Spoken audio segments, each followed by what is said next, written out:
Пред повеќе од една година Општинскиот комитет на ВМРО ДПМН Прилеп поднесе кривична пријава против градоначалникот на општина Прилеп Илија Јовановски во врска со училиштето во населбата Сточен пазар. Јавноста заслужува одговор на прашањето до каде е оваа постапка. Дали основното јавно обвинителство Прилеп презело одредени действија во врска со наводите во самата пријава. Колку за подсетување, наместо да биде заштитено изграденото подрачно училиште во населбата Сточен пазар, за кое што беше извршено и примопредавање, истото беше мета на кражби и вандализам. Самиот факт што е направено официјално примопредавање на училиштето од изведувачот на општина Прилеп кажува дека за грижа на овој објект е одговорна локалната самоуправа, тоест градоначалникот.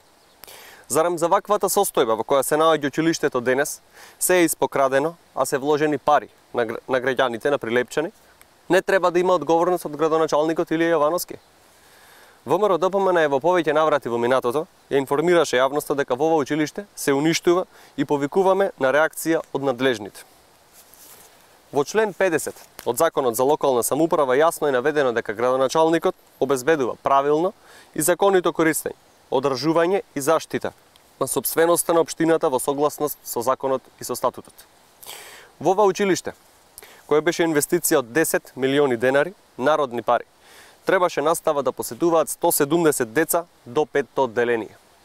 Очекуваме основното јавно обвинителство Прилеп во периодот кој следи да ги превземе сите действија согласно неговите законски надлежности во врска со веќе поднесената пријава.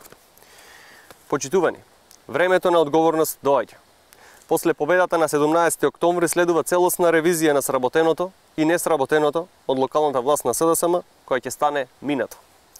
Времето на хаос и безредие завршува. Доаѓаат подобри денови за Прилеп и прилепчани, начело со идниот градоначалник доктор Борче Јовчевски и советот предводен од советниците од редовите на ВМРО ДПМН и коалицијата.